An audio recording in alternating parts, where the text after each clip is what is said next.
Hey guys, Professor Bill, Comic Book University, and Black Widow, issue number 1 of 5. Alright, yeah, big bad mistake. You guys saw in my This Week in Comics video that I forgot 3 comic books. Alright, 2 of them were Superman and Supergirl, which I was able to go back and grab. Completely forgot about Black Widow also. So, no, unfortunately, Comixology for me. However, I am thinking about going back and grabbing the book. I'm also kind of up in the air because I know I definitely want this on trade paperback. Do I want to buy the comic book twice? Kind of. This was an amazing comic book. I believe this is the debut of the Soska sisters doing a comic book. If I'm wrong, it makes sense because this was way too good for a bunch of noobs to jump on, man. Anyway, let's get talking about who actually made this book. Obviously, the Soska sisters. That's Jen and Sylvia. Flaviano does the art. Color artist Veronica Gandini. VC's Joe Caramonga on letters. Cover art, Clayton Crane, and variant cover art, Mirka Andolfo, and another one by Kevin Nolan. Mirka Andolfo, of course, is the creator and pretty much everything involved in another comic book that I'm reviewing called Unnatural. I think we're up to issue 6 already.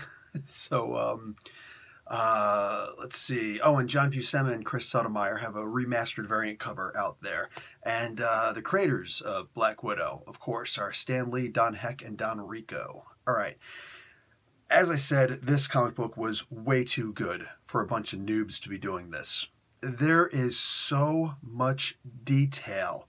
You know how sometimes I mention how sometimes writers, whether new writers or writers who just haven't written such and such in a while, they'll expose how little they know by doing a Wikipedia search for, for a couple of characters or for a character or so, and be like, oh, well, this detail, this detail, this detail. Make sure you put those particular details in the comic book, make them general references. This way, readers will look at that and say, oh, this person knows what they're talking about. Okay, this person's a fan of the comic book character, so I can absolutely do this. Yeah, the exact opposite was done here. This is a clear and evident knowledge, intimate knowledge of these characters. And there's simply a couple little reference points put out there. And in fact, they're reference points from other characters sometimes too, which remind us how much we love just this world, this universe. There's the comic book starts off with Captain America and Black Widow going into a recon. What the hell would this be called? Yeah, kind of like an extraction, except it's just there's a kidnapping situation. There's this gigantic robot. There's a fake Captain America in there spreading anti-democratic sentiments, and Black Widow pretty much handles everything on her own. Captain America doesn't get embarrassed in this. She doesn't show up Captain America or anything like that. That simply does not happen in here. He handles his business. She handles hers. The thing is, she just happens to be in the right place all the time, and it's not necessarily because she meant to be there.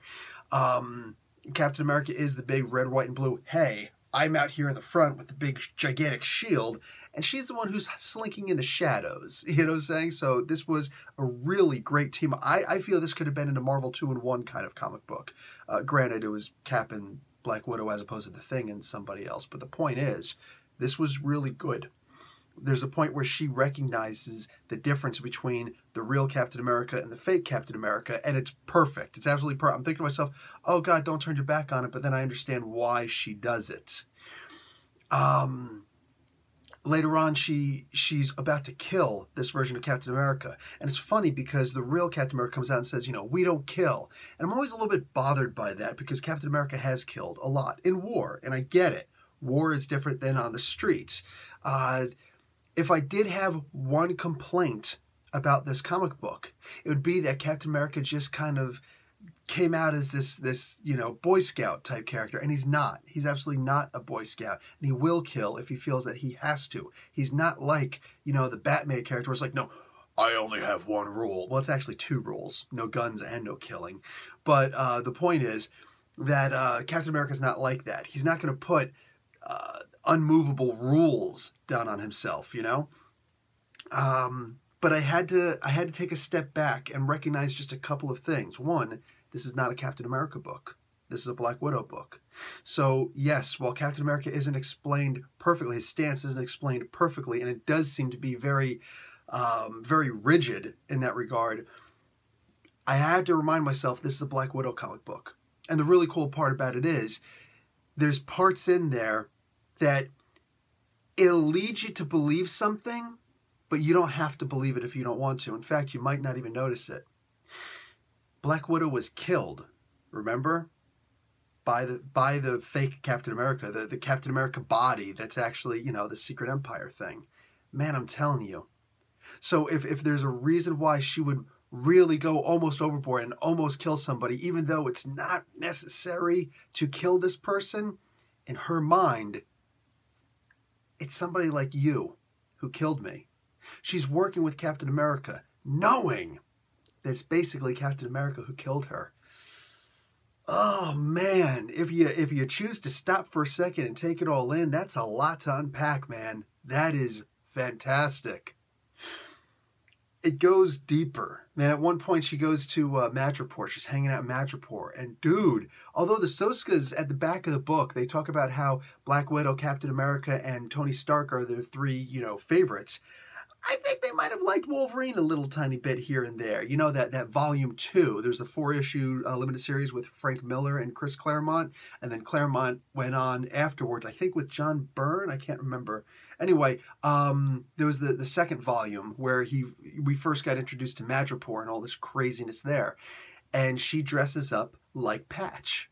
And she purposely does that for several reasons. One, to look a little bit like Wolverine. Also, to completely take the recognition off of her as Black Widow. Because there are some people, I mean, she was an Avenger. She was on TV all the time, for crying out loud. She had a movie or two, you know what I'm saying, with the Avengers. Not my point. The commentary in there about why she chose this costume, it's littered all over the place. You know, it's not necessarily blink and you miss it. It's don't think about it, you'll have no clue. But if you stop and actually pay attention to all the little blurbs, the little bits that are given to us, every single thing that happens in this comic book, every twist, every turn, every time somebody turns their head a little bit, it all has a reason. And nothing is handed to us. It's put out there, and they say, yeah, if you want, it's like a buffet, you know, like an international buffet. Hey, man, food from all over the world is here. You don't have to try any of it. You can have a very bland cheeseburger and cheese pizza experience if you want, or you can actually explore your palate. That's exactly how this comic book is delivered, and I gotta say, I am genuinely, thoroughly impressed. If this is the first comic book that the Soska sisters have written, oh my God, get them off movies.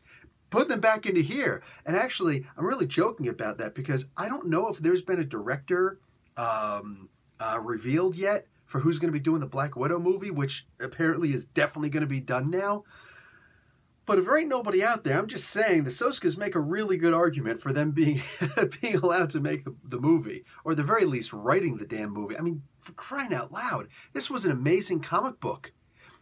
Get this comic book, read this comic book, love this comic book. There's so much here. It's absurd. I can't believe all of this happened in just one comic book. If you need a more glowing response than that, I don't know what to do. I don't know what to tell you, man. This was an amazing book. And yeah, whoever's going to be doing the Black Widow movie, the Soskas, they just set the damn bar. Professor Bill, Comic Book University. Class dismissed.